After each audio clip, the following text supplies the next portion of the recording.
Hey everyone, Kristin here with my contribution to our annual installment of History for Halloween. This is year 6 of our spooky little extravaganza, and as you know, I have a tradition of turning to historical newspapers. My story today comes from the Gazette of the United States, dated November 7th, 1792. But that isn't the only place it was printed. Heck, it might not even be the first place it was printed. But it is where I found it, so that's the one I'm going to cite. After that, I also found it in places like Britain's The Young Woman's Guide to Virtue, Economy, and Happiness, and the Pocket Magazine of Classic and Polite Literature, among other publications stretching well into the 19th century. Basically, I think we can say that this is something that appeared in many places on both sides of the Atlantic, and that lots of people's eyes would have at least skimmed over at some point or another. Often, it was published under the simple title of A Dublin Anecdote. And it is exactly that, an anecdote. Here's what it proposes.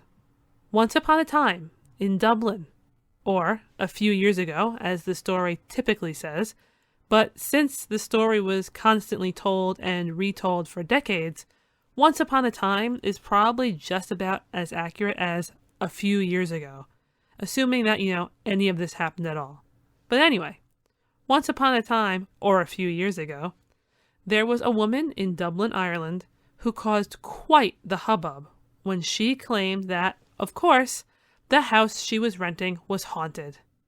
The ghost that haunted her was a creepy woman dressed all in black robes who threw back the woman's bed curtains and scared her, not just by being a creepy woman ghost, but also by being surrounded with a glow that was like lightning. And to top it all off, she tried to get the woman to follow her somewhere. Now, presumably the haunted lady did not actually follow along because she lived to see another day. And on that other day, she invited some relatives to stay there with her and try and witness the same craziness. The relatives ended up just as freaked out, but by loud noises and groans. So then, the relatives and the haunted lady all evacuated the premises, and allegedly the story sort of spread around and became big news in the area, drawing looky-loos from all over. One of these looky-loos was a gentleman who decided that he was going to stay in the super scary house, and with him he would have nothing but a dog and a case of loaded pistols. He was in there from 9 p.m.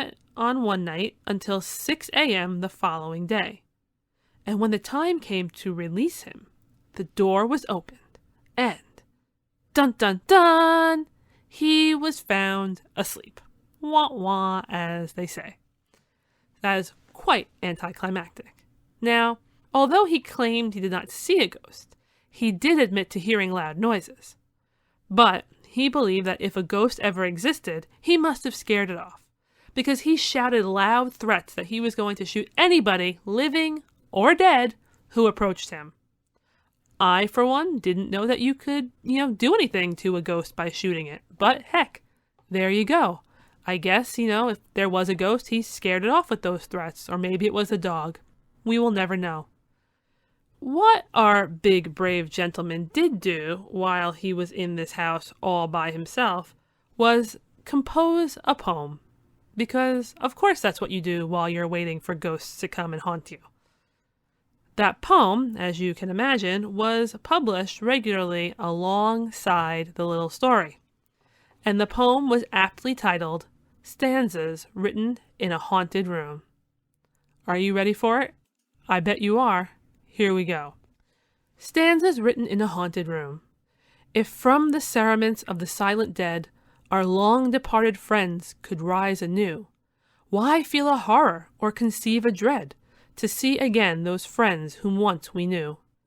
Father of all, thou givest not to our ken to view beyond the ashes of the grave, 'Tis not the idle tales of busy men that can the mind appall. The truly brave, seated on reason's adamantine throne, can place the soul and fears no ills unknown. Oh, if the flinty prison of the grave could loose its doors and let the spirit flee, why not return the wise, the just, the brave, and let once more the pride of ages free? Why not restore a Socrates again, or give thee Newton as the first of men?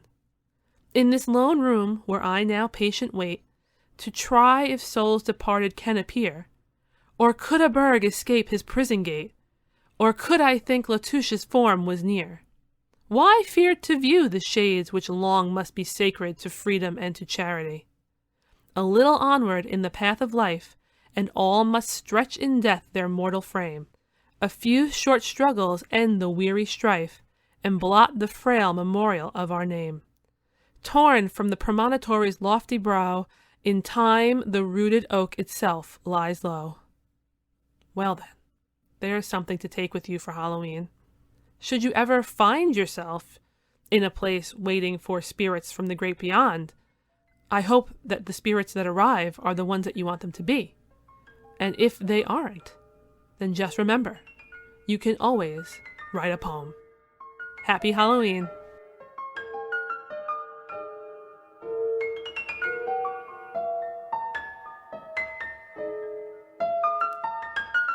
Hello and happy Halloween, listeners. It's Elizabeth here, and I am going to talk about the beliefs that were behind a movie titled Mr. Vampire.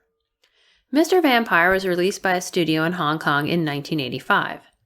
Now, while I didn't see the movie until the 1990s, Mr. Vampire, with its titular hopping, stiff vampire, easily seized the imagination of my siblings and me, and to this day we talk about sticky rice as a protection against similar creatures. But the studio didn't invent the legends behind Mr. Vampire, and that's what we'll be focusing on in this portion of History for Halloween. You see, the vampire of Mr. Vampire isn't like the vampires of Transylvania and Eastern Europe, except in that they're the undead and they wish to steal what could be considered the human life force. But in this case, the life force isn't blood, it's your qi. In China, this undead creature is known as the jiāngshī. The first written report of the jiāngshī dates from the late 1700s in a work by scholar Ji Xiaolan, and in it, he describes a reanimated corpse that would hop around. Due to the incredible stiffness of rigor mortis, the jiāngshī has to hop because it can't bend its arms or legs. And this reanimated corpse would try to steal the life forces, or qi, of people by night and hide in coffins or caves by day. The jiāngshī was described as wearing long silk gowns and having long hair, fitting the period appearance of Qing dynasty China, which lasted from 1644 to 1912. The jiāngshī's face was ghastly white, perhaps from a mold it developed after death. But, of course, reanimated corpses that appear to hop around just don't spontaneously appear. How or why did people become a jiāngshī? Great question. There were multiple causes, including, but not limited to, the idea that due to a distressing death, the soul did not leave the person's body, or the person was not buried properly, or the person met a jiāngshī while alive and caught the jiāngshī virus. But where did this legend come from? While in the West, there seems to be some similarities with the undead known as vampires, which is why the movie's title was translated into English as Mr. Vampire, the jiāngshī has a much different origin. In China, as in many places at the turn of the 18th century, the roads were not excellent. It was incredibly important, though, that if a person died far away from their home, to return them for burial in their village or town of origin, but this was not easy. According to an account in a recent work by Liao Yi Wu, even in the mid-20th century, returning a dead body to its hometown was still difficult due to poor roads and the hilly countryside. Now, one option was to bring the body home in, say, a wheelbarrow, but this was hard to do, especially if we're discussing a journey of hundreds of miles. So what was a family to do? They hired men to bring home their loved ones for a proper burial, and we have a variety of names for these men, who were sometimes priests, that performed this service. We sometimes call them corpse herders, corpse drivers, or corpse walkers, and it's the last term that I like to use. The corpse walkers knew that carrying a corpse through towns and villages was taboo, so they developed an elaborate system where 1 to 2 men would transport the corpse in one of 2 ways. In the first way, the corpse walkers walked in front of and behind the dead. The corpse was dressed as if alive, and the corpse walkers put long poles on top of their shoulders and then placed the poles under the shoulders of the corpse. Like this, the corpse walkers and their charges walked miles to the latter's final resting place, and the corpse, due to the poles, had the appearance of hopping as it went.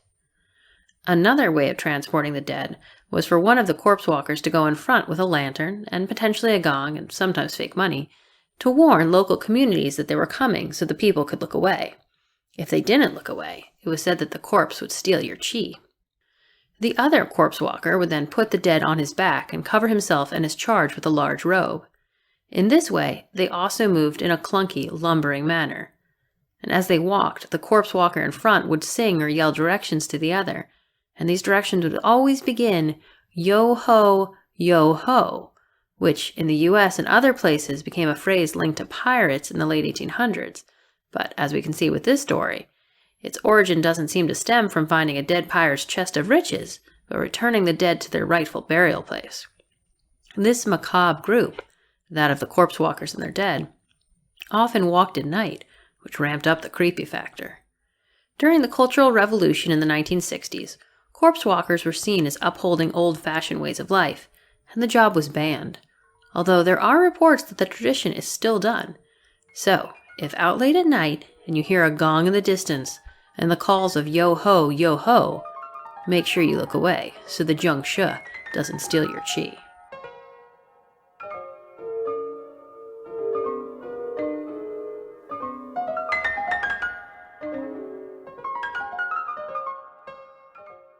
Hi, Kristin here, and this Halloween, you should know that in the later 19th century, New England was home to a vampire craze. A real one. Well, kind of. Vampiric lore can be found in many eras and cultures, but the Victorians of Vermont, New Hampshire, Connecticut, and Rhode Island had a fascination that went beyond scary stories and garlic hung in the window. They were dead serious. In the winter of 1892, some 200 years after the Salem witch trials and about 100 miles south in Exeter, Rhode Island, a group gathered around the grave of Mercylena Brown, a 19-year-old girl who had died a few months before. All signs pointed to tuberculosis, a bacterial infection primarily of the lungs, then called consumption, and there was a history of the disease in the family. The Browns had had a lot of tragedy going into 1892. First, Mercy's mother, Mary Eliza, and sister Mary Olive had died of the illness, then Mercy herself. Her brother Edwin was also sick.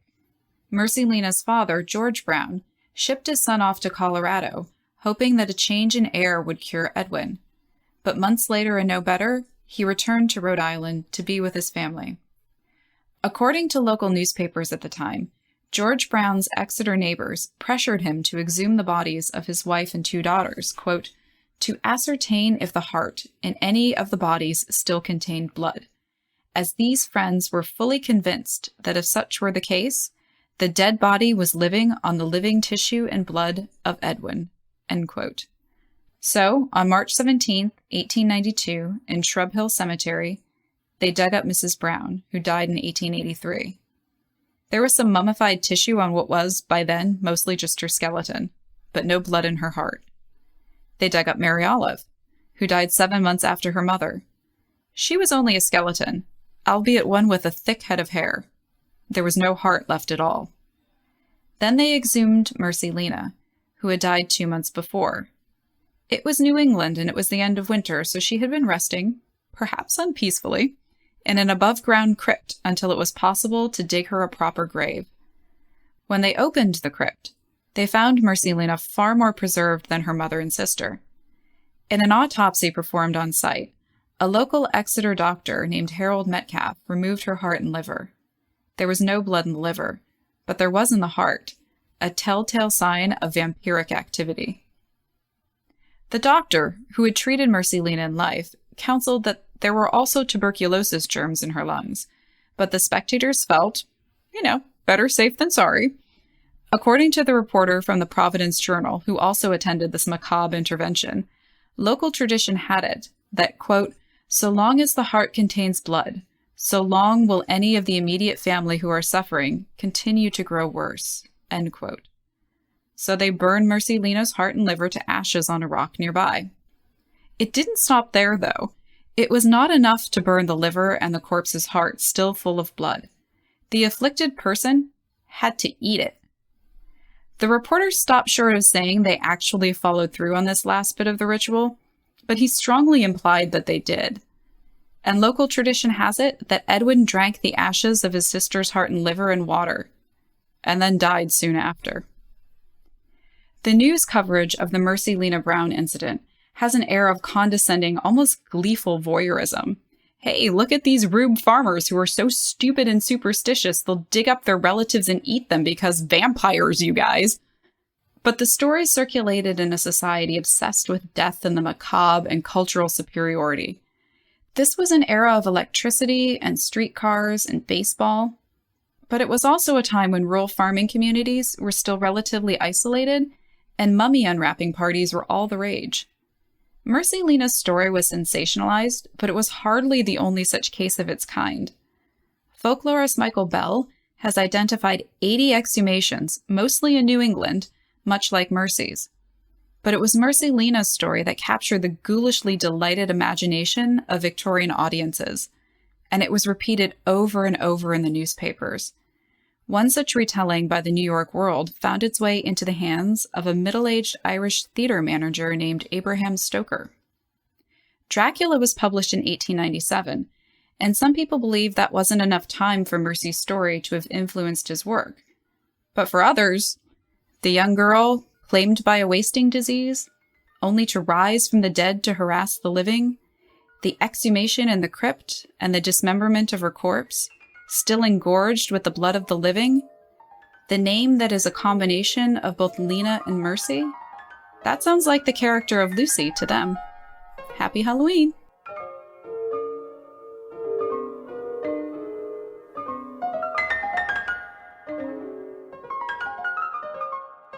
The city of Chicago has a beautiful river walk. On a warm summer evening, it can even be a delightful way to wind down the day. Imagine walking along the river, hand in hand with someone you love. It seems hardly the atmosphere for spooky spirits and tales of witchcraft. But Chicago also has a rich history, and the Chicago River contains many secrets and ghost stories. One of the more common stories is that if you walk too close to the riverbank, you may feel hands reaching, grasping from the river, and brushing against your arms or legs. Some report seeing dead bodies floating in the river that disappear if you get too close. Why are so many people subject to these spooky experiences? Locals say the spirits are strongest because of an event in 1915. On a summer day, Western Electric invited its employees and their families to take a river cruise to Indiana, where they would have a midday picnic, play some games, and cruise on back. The boat was loaded up with 2,500 passengers and crew. A recent concrete addition on the top of the boat held more people with a high view of the city's beautiful riverside. Dotted along the side sat a new complement of plentiful lifeboats. These had been added in the years after the Titanic disaster, just 4 years earlier, keeping the SS Eastland in line with new federal law. The new guidelines affected riverboats and Great Lakes cruise ships, as well as ocean liners. The SS Eastland had been built in 1903 and was not quite strong enough to hold the number of people, the extra lifeboats, or the illegal concrete addition. And so, as people loaded on, passers-by on the shore began to wave. The cheerful atmosphere led to singing and calling out. The passengers rushed to the railings to wave back to the crowd, and the boat began to tilt. It crashed into the river and sank to the riverbed. Many were thrown overboard in hoop skirts that dragged them down to the bottom of the river quickly. Some passengers in the water swam to shore while others began to drown, unable to swim. The worst tragedy came to those who had gone under deck to warm up during the cool summer morning. As the ship began to turn on its side, furniture came crashing against them. Tables, chairs, pianos, and other debris pinned the passengers and crew to the bottom of the boat as it sank to the mud of the river. Still other victims were trapped on the outside between the hull and the riverbed itself. In all, more than 846 lives were lost that day. Among them were members of 22 entire families, parents and children dying together. Over 200 of them were recent immigrants from Czechoslovakia. A nearby boat named Kenosha came swiftly to the aid and managed to save a few dozen of those who could not swim, but overwhelmingly, the number of those who were in the boat drowned. In 2015, a graduate student from UIC discovered previously unknown live video footage of the rescue attempts, which are now available online. This disaster looms large in the history of Chicago, where the Chicago River and Lake Michigan continue to be such an important part of daily life. Nestled in the center of the town's financial district called the Loop, this area is the river just blocks from the city center. And it is this story of watery disaster that has led to such widespread tales of ghost stories. People report feeling hands desperate to escape the water, tugging on long dresses and tailored slacks, pulling on arms as if to ask that they not be forgotten. People share stories of seeing dead bodies floating in the river, only to disappear again.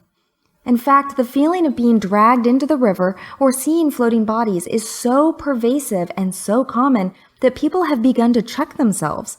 Should we call the police? Was that what I thought it was? Is that a person in crisis?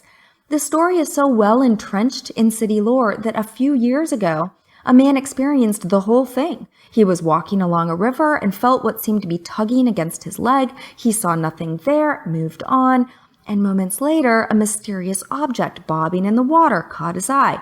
He saw a horrible sight, a dead body in the river. But knowing what he knew about this area of Chicago, he wrestled with what to do next. No one wants to call the police to report a ghost. He knelt down to get a closer look. The body appeared and disappeared in the mist, and actually, this was really a dead body. Some poor soul had fallen into the river and drowned in the same spot as the SS Eastland's many hundreds of victims, about 100 years to the day after that terrible tragedy. The memory of these deaths from the sinking in the SS Eastland was powerful enough to prevent this man from trusting his own eyes. The river ever flowing, taking lives and memories from the Chicago city center. Perhaps the lives of so many continue to live on in the river today, their ghostly spirits present to ask for remembrance and to remind us to always practice water safety.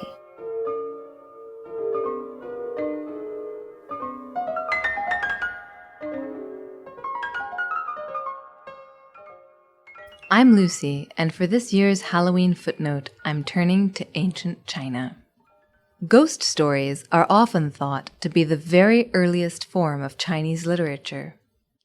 A Song Dynasty encyclopedia, compiled in 978, has no fewer than 130 pages devoted to ghosts. And many of the stories compiled there come from much earlier periods. Ghosts and ghost narratives, or jiguai, turn up in the most influential texts of Chinese literature. The legalist scholar Han Fei scoffed that ghosts were the easiest thing to draw because they had no shapes and were not seen in front of anybody. Confucius, on the other hand, advised that ghosts should be respected and avoided. The literary ghosts of ancient China can be hard to tell from humans. They desire food and drink. They may desire revenge. They can even desire romance. But they make no noise when crossing rivers. Ghosts are those who return alive from the world of the dead, who manage to disprove the proverb that the dead and the living go different ways. Gan Bao, a 4th century historian, compiled one of the most influential collections of ghost stories, or, as he called it, researches into the supernatural. This is one of those stories. Outside Nanyang, there was a traveler's lodge where no one would stay, because anyone who did so would suffer some calamity. But once, a native of that city, Song Ta-hsien, stopped overnight there as it was just down the road from his home. And there he sat, without having prepared any weapons, playing his lute.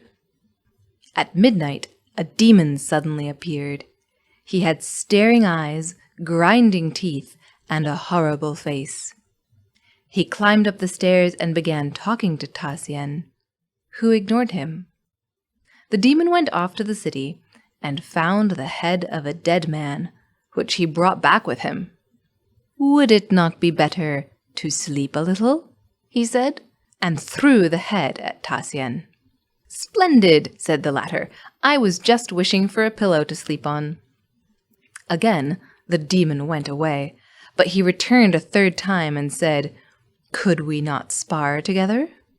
"Excellent," said Tassien, and grabbed him and killed him. In the light of day, he saw only the body of a fox, but from that time onward, there were no more supernatural things in the traveler's lodge. So, how would you deal with an ancient Chinese ghost? If you're not prepared for demon slaying, there's always Confucius' wise advice of avoidance. But yet another strategy comes from a 3rd century story about a man who saw a ghost that was over 10 feet tall, clad in white, with enormous eyes. The man laughed impressively and said, "People have always told me that ghosts are detestable, and now I can see for myself that it's true." The ghost was so embarrassed that it blushed with shame and disappeared. This has been Footnoting History. If you like the podcast, be sure to visit our website, footnotinghistory.com, where you can find links to further reading suggestions related to this week's episode, as well as a calendar of upcoming podcasts. You can also like us on Facebook and follow us on Twitter at History Footnote. Until next time, remember, the best stories are always in the footnotes.